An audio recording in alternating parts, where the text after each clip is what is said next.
everyone, and welcome to our SLCP Masterclass. Kelsey and Destiny are the creators of Bangin Bannock.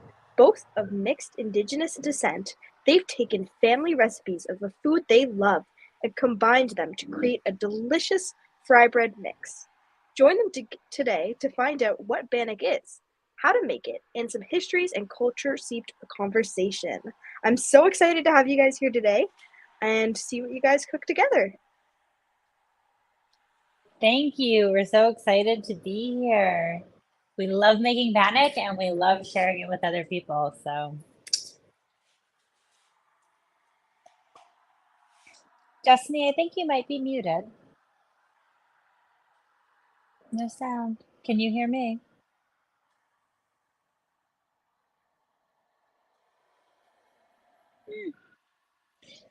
Can anyone hear either me or Destiny? Uh-oh. Uh-oh. Lydia, can you hear either of us? I can hear you, Kelsey. Yeah, just not Okay. Destiny. And Destiny, can you hear anything? You can't hear me?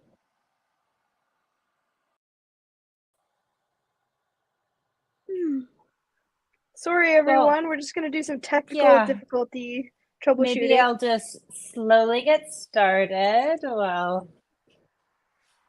Destiny figures out her sound. So we're Banging Bannock. We were established in early 2021, so we're going on to our second year now of business in April, which is really exciting and kind of crazy to think about. We came out of a small project called the BC3C, which is a Indigenous entrepreneurship program where you have 5 days to put together kind of an idea for a business, and then 40 days to realize that idea. And you're given a micro-grant. Destiny, can we hear you now? I'm in now. I can hear. Yay!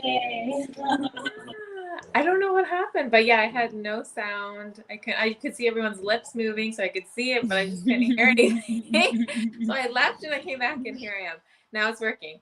Awesome.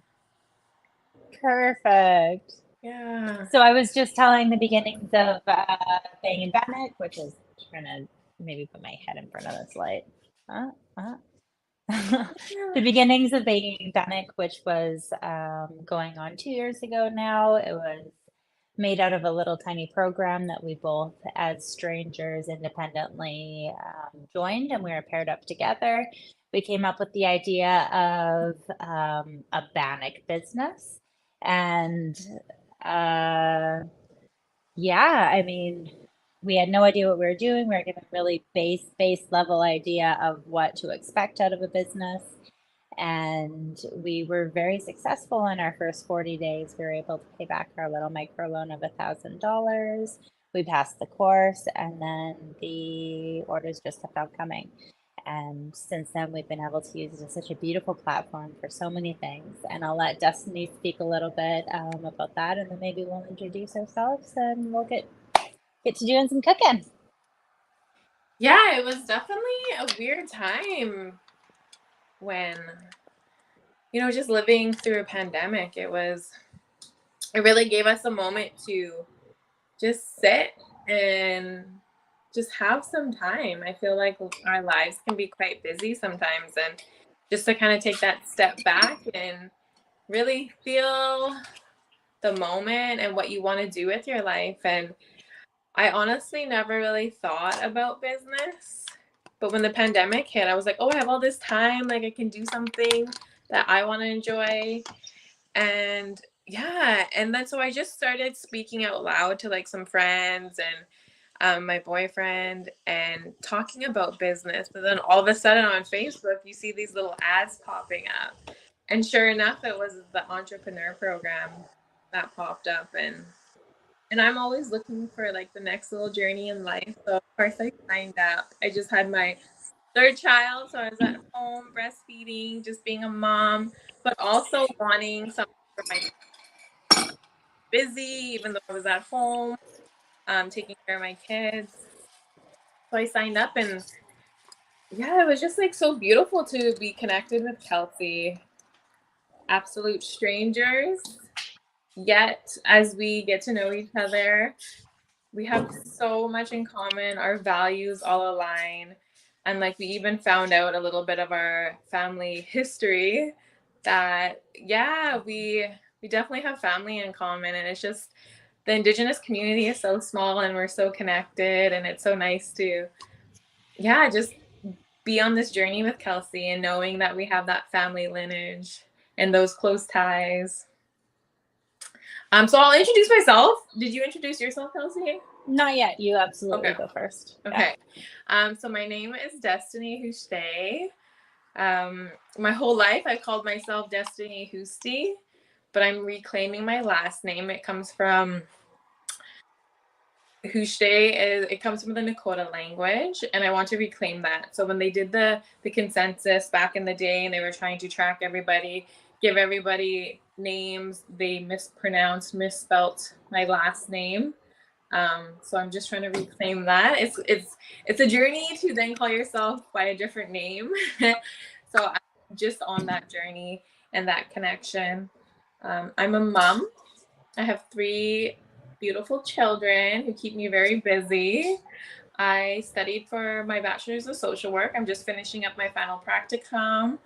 I work as a social navigator in the downtown east side here in Vancouver as well. So busy, busy. Yeah, from my mom's side, I'm Assiniboine Nakota. Our family language is the Cree language, and my dad on his side, I'm Norwegian and German. And today we're joining you from the Coast Salish territories of the Musqueam, Squamish, and Tsleil-Waututh nations here, also known as Vancouver. Yeah, I'll let Kelsey introduce herself. Hi, everyone. I'm Kelsey. I am residing in Vancouver as well at the moment in South Van. I'm a stagehand the rest of the time, so I set up and take down different events all over the city. But my family, so my dad is Nakazli and Cree. So Destiny and I share a little bit of that Cree ancestry there and language, which we'll discuss with our bags as we get into things a little bit more. And Nakasley is from outside of Prince George, up by Fort St. James. And then my mom is Irish Scottish. And as we talk a little bit about the history of Bannock, I'll talk about why it's special to me as far as my mom being Scottish as well. Yeah, that is about it for me. Nothing special. So yeah, maybe we'll get started on the Bannock and talk about the history of Bannock a little bit. And yeah, any questions that you have at any point, absolutely feel free to type them up in the chat. We're super happy to be engaged in conversation about anything that anyone wants to know, or any thoughts or anything of the sort. And yeah. So I'm gonna make a fried bannock today. I think Destiny is as well, because I think we're both gonna have our bannock for dinner. Yeah. Yeah. The old tradition way. We'll just do my favorite is obviously the fry bread. We also, from time to time, will bake it too. There's a recipe on our website, so you can also bake it. Not everyone likes the fried food.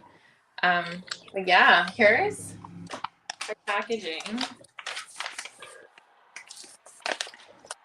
So yeah, a couple of things that we're doing right now is we definitely, as an Indigenous business, want to have more Indigenous representation on the shelves. So we are trying to get in some of the bigger retailers. One of the bigger retailers that we're partnered with is Georgia Main, which is the IGAs and the fresh street markets. So I think it's so important for just the society in general to see our Indigenous representation on the shelves and really showcase who we are. You know, put a lot of our Indigenous representation on our packaging. If you look at our bags in the background, we've used a bunch of nations because we want to represent how diverse we are as Indigenous peoples. We all have our own cultures, traditions, teachings, and each nation, it can even be boiled down to like each family is quite distinct in their traditions. There is a lot of common things between us, but we are quite distinct as peoples. And yeah, so we just wanted to represent that on our background. We have Bannock, picture of a Bannock. Do you want to talk about the language, Kelsey? Sure. So one really big key element of our bank that's really special to us and took us a long time to put together and organize and make sure we were approaching correctly is instead of French on our bags, we've decided to use Crease and Bellix. So you'll see on our bags that there's English. You'll see the English instructions, a little blurb on who we are, the ingredients, so on and so forth. We also have that in Crease and Bellix, counterparting it. So, and on the front as well, you can see it says the fry bread mix as well. We approached two Plains Cree's translators to do the job for us, which was a really, really amazing experience for us.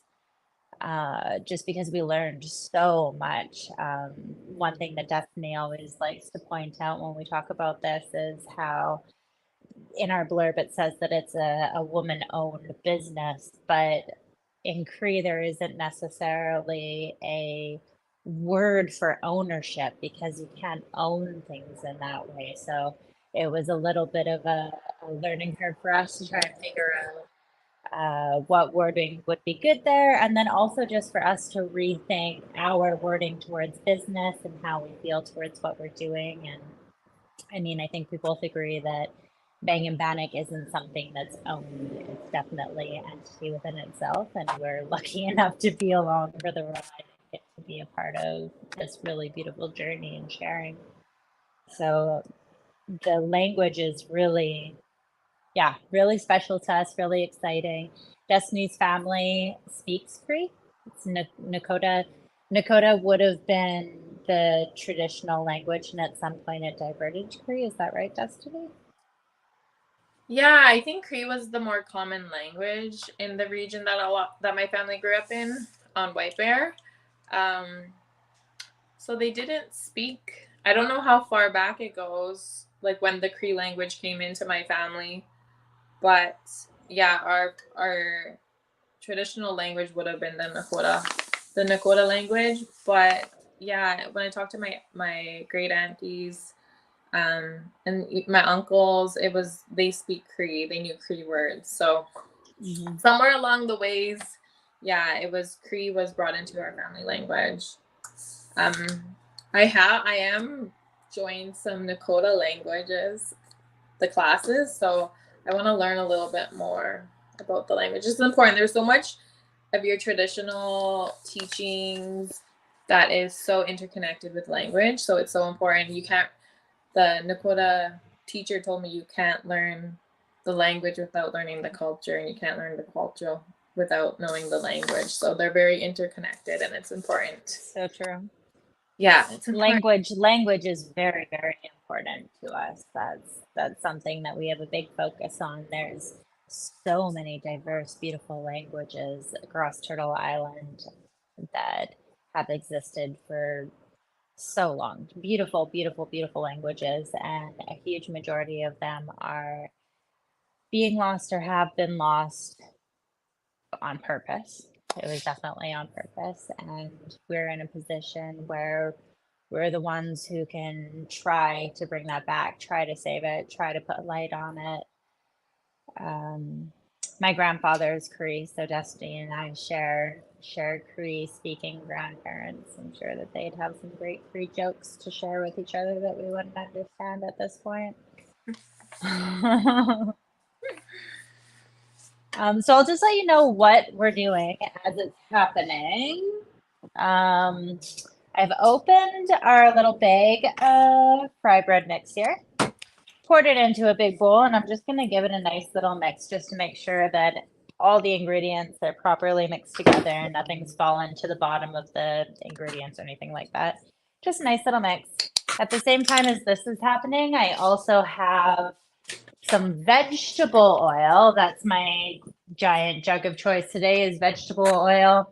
You can use any oil, just keep in mind that an oil with a higher burning point or like a lower burning temperature, if it burns sooner, then you're gonna have to think about that as you're cooking. So it's pretty safe to go with like a canola or a vegetable.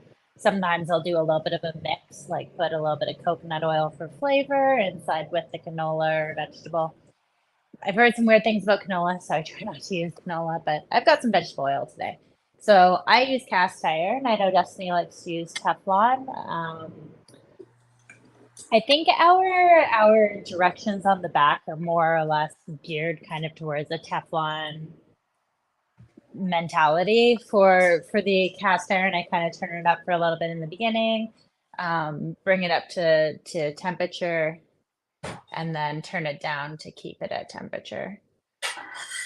So I'm just going to get my oil heated up while I'm mixing together my flour and stuff. And I'm going to remove a 1/4 cup of the flour mixture and just put it off to the side for now. So the history of Bannock, which I'm sure there's probably all kinds of different thoughts and theories on that. We know for sure where our history with Bannock starts as an Indigenous peoples. Destiny, I don't know if you want to talk about that, commodity foods and the history of where this bread that's so culturally, not traditionally, but culturally significant to us stems from. Yeah. So when we talk about traditional foods to Indigenous peoples, we really look at what the land provided us. It was whole foods, so we can, and the animals. So from our region, it was like caribou and deer, and a lot of like the plants were like berries. So it's a lot of traditional foods that come from the earth and from what was provided from the animals. And then as colonization happened, we were taken away from our traditional ways and of hunting and gathering, and we were segregated to reserve lands, which means that we were no longer nomadic people. We were restricted in our movements. We were restricted to reserve lands, which was very limited space for us to move around and hunt and gather. And so when that happened, through colonization, we were then given commodity foods, so a lot of processed foods, cheap foods like flour. And from those very minimal ingredients, Bannock was one of the commodity foods that came from colonization. So we were able to turn these very basic ingredients into something that we still love and eat today. It's not the healthiest, but it is a very prominent cultural food for us. It has that history of resilience and how we were able to create things like yummy from very little ingredients, and we were able to still feast and have food together and share. And so it's definitely become a very cultural food for us. But again, it definitely isn't. Sometimes people will call Bannock traditional foods. And it's not traditional, but it definitely is cultural. Like when you see big gatherings, when you're at powwows, like any group of Indigenous people, you'll usually see Bannock. And if you don't have Bannock, someone's going to be disappointed that there is no Bannock. So it's very cultural to us. Just like a lot of different cultures. A lot of different cultures have their own types of bread. This is our type of bread. You can call it fry bread, you can call it Bannock. And each family will have like a different recipe too. So it's not the same for every family. This recipe in particular is a combination between Destiny's family recipe and mine. So it's truly the happy memories of both of our childhoods smushed together into one fabulous recipe that's really consistent. We're really, really proud of it. We both grew up in really, really big families, so having stuff like Bannock worked quite well because it is really simple ingredients, but man, it can go a long way. It's super delicious. So after all of your powders all mixed together there, you're going to go ahead and take a cup of lukewarm water, making sure that your quarter cup of extra flour is out of the way. And you're going to go ahead and mix that right on into the dough. I went ahead and got my hands super messy. You want to have it nice and airy feeling. Don't over knead, because the more you knead it, the tougher a bannock it's going to be, the less it's going to rise. This is one of those breads where you really just need to hardly touch it, honestly. So if it's nice and pillowy feeling, that's kind of where you want it. You can lay down that quarter cup of flour. Well, you can coat it in the bowl if you want to. I used to do it that way. Or you can lay down a little powdering of that quarter cup flour on the counter or the cutting board and get that dough out onto the counter or cutting board. Make it kind of one nice big, not completely flat, but you know, what would you say? How thick, Destiny? Like maybe, gosh, I don't know, 1.5 inch thickness, kind of. I think it's about like a quarter. Quarter? Yeah, like a quarter.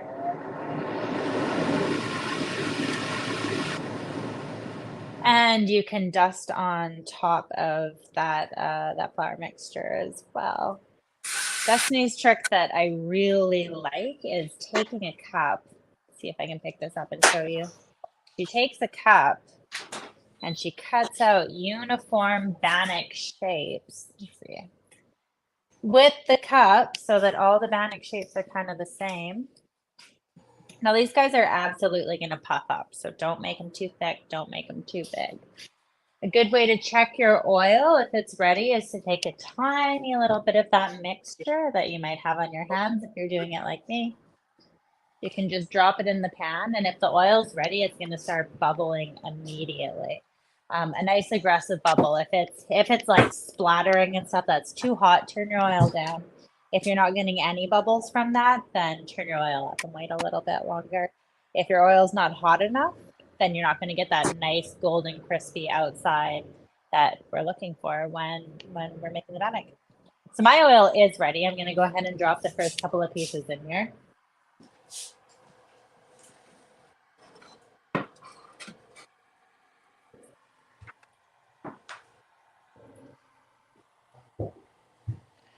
A little tip too is I like to lay a piece of parchment paper on the counter, and then that way it's an easy cleanup.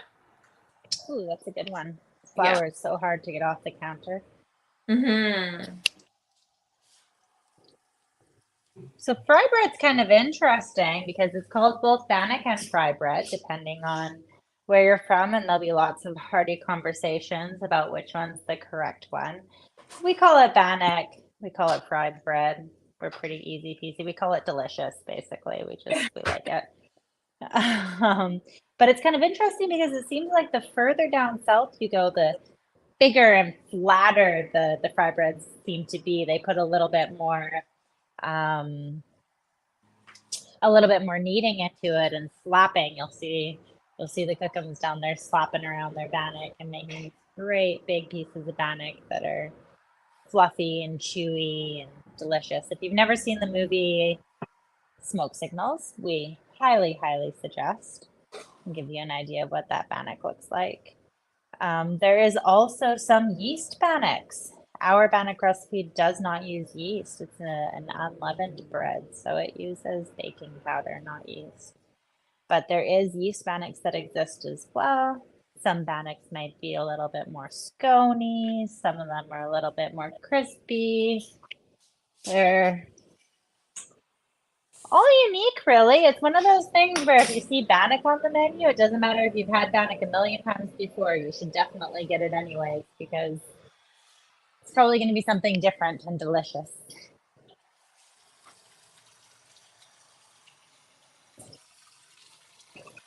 So once you've got your dough going, this is a really good time if you wanted to stuff your bannock with anything. Great time to stuff your bannock. Bannock is great with corn, or not corn dogs, with hot dogs in it. It's awesome with cheese in it. We've done ice cream in it. We've done chocolate and marshmallows in it. Gosh, what other filled have we done, Destiny? Did you mention the cheese one? That one's so good. The cheese one's so good. So good. This one, I cooked up some spam earlier, so I'm actually going to do a couple spam wrapped bannocks because what a delicacy. this one elder that I talked to, she would stuff it with some salmon. I don't know if it was like canned salmon that she had or what, but she said she would stuff it with salmon and it was really good. That does sound good. Like a salmon Wellington. Yeah. But the best is the tacos, honestly. Yeah, the tacos are my favorite too. Yeah.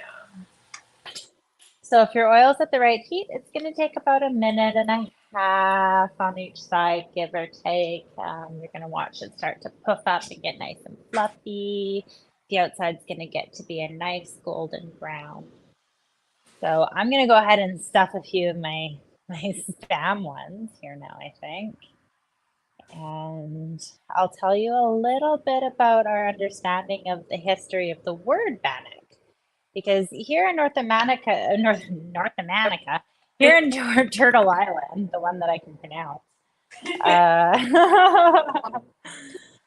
we have a really specific kind of version of bannock. If you look up North American bannock, you're going to see fried bread. You're going to see indigenous bannock. But you might find that if you Google bannock, that's not the only things that you're going to see. You're going to see some Scottish bannock.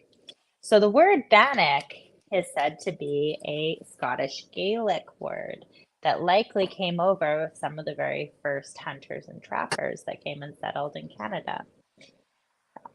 So this word would have been adopted, likely, by different nations to describe this bready substance. Now, our bannock, like I said before, it's quite diverse. Every family is quite different. It is totally different than Scottish bannock. So I recommend looking that up too. I would say that's more like I always say like a hobbit bread. It's like a dense oatcake thing that you can keep in your pocket. I highly, you don't want to keep this bannock in your pocket. You'll have greasy pockets. But yeah, so likely that's where the word would have come over from. Here, we wouldn't have had this kind of bread. We didn't have processed flour and baking powder and processed sugars and whatnot.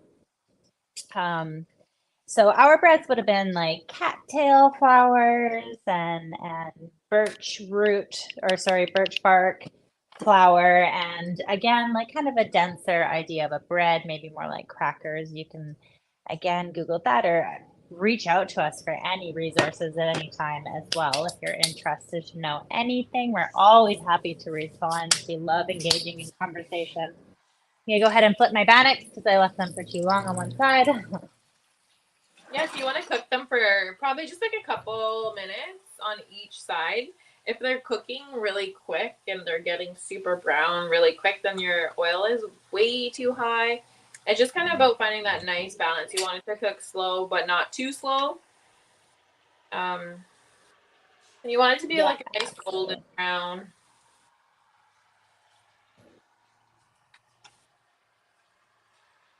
Yeah, I let mine get a little bit brown. I don't know if you can see them from there, but they're quite golden. That's fine.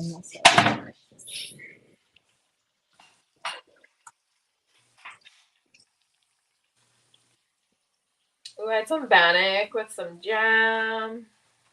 I tried this new indigenous business. Her name was Tradish, and she had a blueberry lavender jam. It was good. Bannock is so cool because it's so versatile. It's so versatile. You can have it sweet, you can have it not sweet, you can have it stuffed with something, you can have it topped with something. It's just so incredibly versatile that anything you want to do with this bread, you really can. You can have it sweeter right from the get-go, throw chocolate chips in it. One of the favorites that I know this entire household loves is when it's taken right out of the pan and put in some sugar and cinnamon.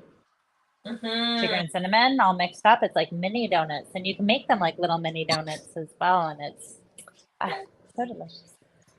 When it's nice and warm. There's just something like so homey about that warm bread.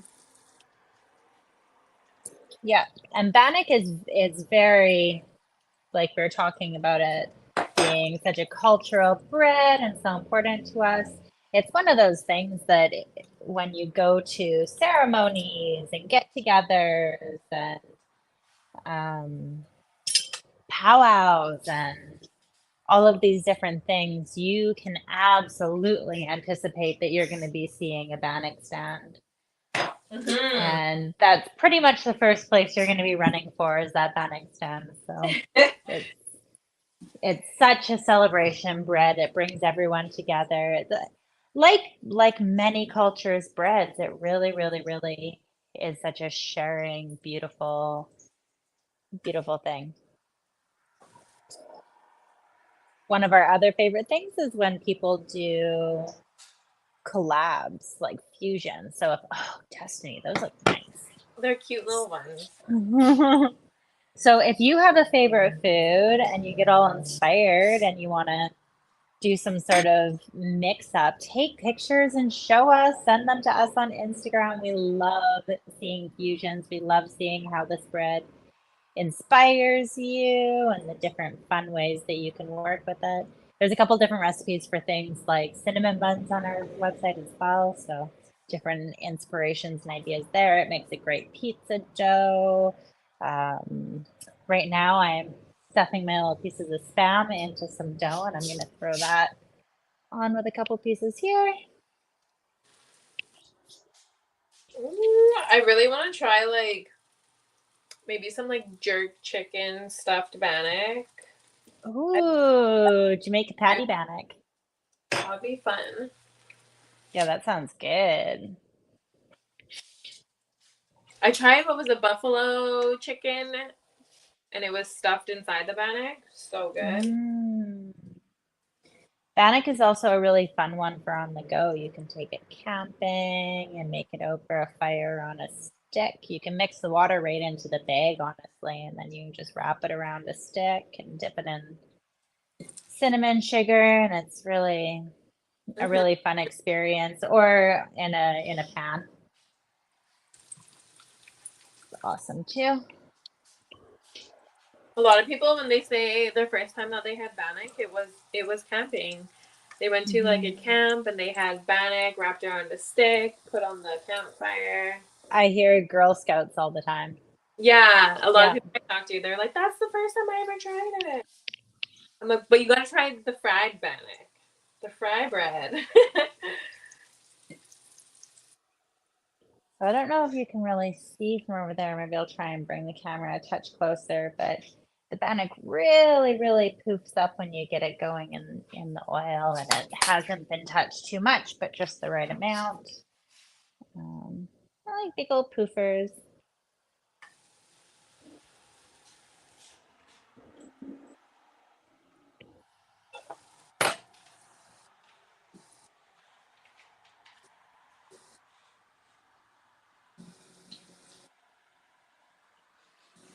All right.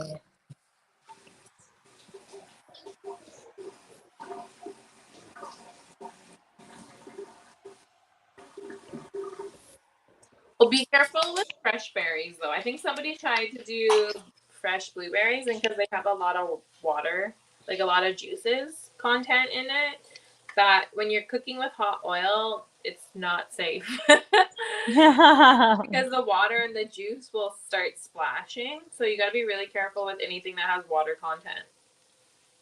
That's yeah. Bannock at the same time, just as a funny thing, is a pretty foolproof bread, which is pretty cool. I like to tell the story of my friend who cooked in about a tablespoon of oil, and he made Bannock with Some water. watermelon in it. Yeah. And cooked it on each side for like 20 minutes. And he sent me a picture like 40 minutes later, being like, "Look, I made my bannock. It was one little piece of bannock, and it looked great. It looked perfect." But I was like, "How did that take you nearly an hour? Like, how did that happen?" So he explained his process about how he didn't read instructions at all, and used about a tablespoon of oil and slowly cooked each side for 20 minutes. So, I mean, you can get real creative, and it's pretty hard to mess up. Yeah, it's pretty hard to mess up. Watermelon bannock. Yeah. All right. Micro cleanup here. So Bannock's pretty cool because, there isn't pan-indigenous culture in North America. Every nation is just so different, from language to culture to traditions to stories to all over the place. Like, it's just so beautifully diverse. But one thing that we do all seem to share is our love of Bannock, and every family having their own Bannock recipe. So that's one thing that I can say seems pretty widespread across all of Turtle Island, is that everyone seems to know and love fry bread or Bannock. And that's a really beautiful uniting thing as well. Is here's our thing. Here's our thing that unites us. Everyone's got to try each other's Bannock and see who's the best. Your bannock is the best. Nice. These second ones got nice and golden, very fluffy.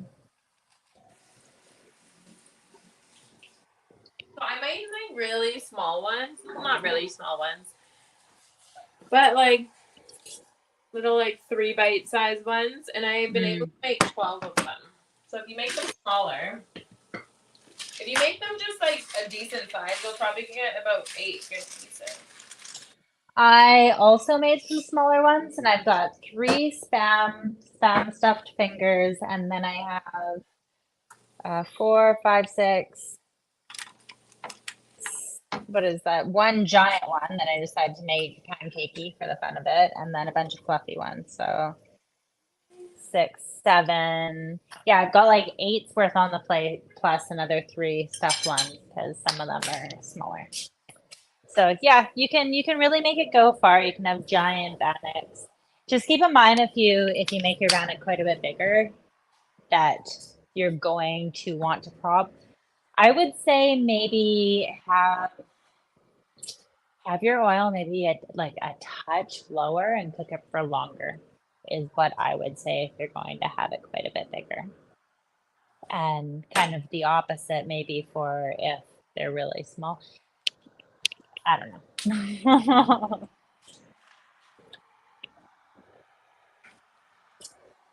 Yeah, Yeah. that's us. That's Bannock.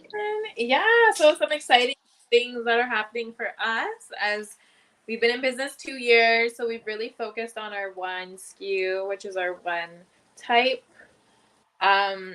We're now expanding. We've gotten a lot of feedback from our customers, and a lot of people are asking for gluten-free Bannock. We're not gluten-free, so it was a bit of a challenge accepted. Let's try and formulate a recipe that is very similar to our fry bread, but that is gluten-free. So we worked on a recipe. We've had the recipe for quite some time now, and we're quite happy with it. We've also had some people test it out, and they said it was really good. So we're quite happy with our recipe. But of course, with business, things take a while, and we're currently working on our packaging for the second version. Well, we want to share more language. We could have just pumped it out if it was whatever, but we want to share more language. We want to put some more beautiful symbolics out there for people to feast their eyes upon and go, "Oh wow, that's what that looks like." Yeah. So on the gluten-free, we worked with the Nakota translator. So there'll be the Nakota language on the gluten-free packaging. That's exciting. Definitely want Indigenous languages to be recognized. And we also love working with the translators and just having that connection to language and learning. Just learning from the knowledge keepers about language and the translations. It's quite a beautiful journey for us to be taking. And also partnering with our translators. It's a beautiful project. We're so proud of that part of our business. It's like really decolonizing and things that we'd like to see. And it's just one of those things that we really promote in a lot of our conversations we have. Um, and we're also working on putting out a startup grant because we recognize as Indigenous businesses, it's just hard. It's hard to get off the ground and up and going. So we want to support our Indigenous community, other Indigenous entrepreneurs. So we're going to put out a grant um, to help support. I don't know how many grants we're going to put out. We're going to put out at least one. We're thinking of also putting out like maybe a youth one too, and offering mentorship along with some cash prize. And we really want to hear the stories behind the businesses. We're not looking to hear numbers and how much money your business is going to make, but rather how what you're doing is going to impact your community, how you're And going how to passionate you are about it, what it means to you, what your history is with it, where you see yourself in with it, and not even it, but where do you see yourself in 10 years? How do you want to change the world? So those are some of the exciting next steps we're going to be taking. If you're ever at YVR, which is the Vancouver airport, we are on the menu at the restaurant at Fairmont. So if you ever pop in there, you can go have some Bannock. We're on the menu. They have like the bougiest like Bannock avocado toast ever. It's so good. It So is yeah, so good. building more partnerships. Yeah, we're in a number of different grocery stores. You can always reach out for a list of those. I'll bring my bannock over here too. They're all hot. And you can also always order online. Oh my And like I said, please, pretty good. Like I said, if you have any questions ever, or thoughts, or need tips or tricks, or just want to reach out for whatever reason at all, please, please, please do on Instagram. We love connecting. We're here for you. We want to hear about your thoughts. We want to see what you're creating. Yeah, let's try one of these spam bannocks. This is totally family. Is these bags, share it with your fam, share it with your friends. You also do not have to make the bag in one go. If it's just you, you can go ahead and you can just make part of the flour. The math adds up equally. So if you make half the bag, then put in half the water, take out half the flour, so on and so forth. You can also make all the dough in one go and you can save it in your fridge. I haven't had the experience of saving it in my fridge for very long, so I don't know how long you can go on doing that for, but possibility. I think you can also freeze the dough as well. So good. I'm hungry. I'm gonna eat a piece. So good. Mm-hmm. All right. I think that's a wrap. Yeah, that's Bannock in a nutshell. A little bit about the history, about what we're doing, where we're at.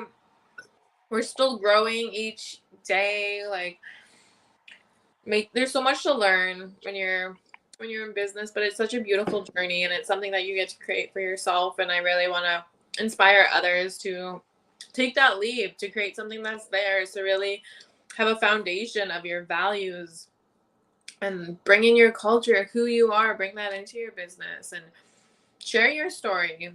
It's so beautiful. That's one of our favorite things to do, is we get to share our story. We get to speak of who we are, our journeys, our family's journey, our history, and of course, doing it through food. It's the best. And you know, it really is so important if you're going to be going into business or thinking of an entrepreneurship at all. It's really, really important. I, from my experience so far, to do something that you really do feel passionate about, something that feels good in your soul, and don't get into it for the money. Like, just obviously, it's hard to get out of that state of thinking, but once you shift your focus onto how you can affect other people and how your business is growing in all these other ways, then it's really fulfilling seeing how different people can be touched and how you can share. And organically, if you are passionate, you love something like that, then it does grow. It really, really does. It takes a life of its own, and people can feel your passion and they want to be involved in that. Find yourself a community. The small business community is incredible, really welcoming, not scary at all. You would think that it's a bunch of scary business owners, but it's a bunch of people just fumbling along, trying to figure it out. And some people are further in the journey than other people, and everyone is so happy to share resources. And we are. We're happy to share resources. So 2 years in the game isn't a super long time, but believe me, you learn a lot in 2 years. And if you have any questions about the very beginning things, you know, like Shopify, finances, shipping, Canada Post, whatever it may be, please reach out to us. And yeah, send us pictures if you made Bannock. Thank you. Thank you so much, Kelsey and Destiny. As a business student myself, I find it like so inspiring, your story. And I know our leaders here today have felt the same. So it's so exciting to witness your presentation and a live cook. I love it. Yeah, we really appreciate your time today and the impact you've had on us. Thank you so much. Aw, thank you for having us. Thank you so much It for was having so us. We exciting, love it. and I hope to hear more in the future. I'll definitely be following up with you guys, as I'm sure many others will. So it was very, very entertaining. I love it. Awesome. So glad you enjoyed. Thank you for having us, Lydia. And thank you, everyone, for having us and watching our shenanigans. Frying bread. Thanks so much, leaders, for joining, and we hope to see you at next week's masterclass as well. All right, bye, everyone.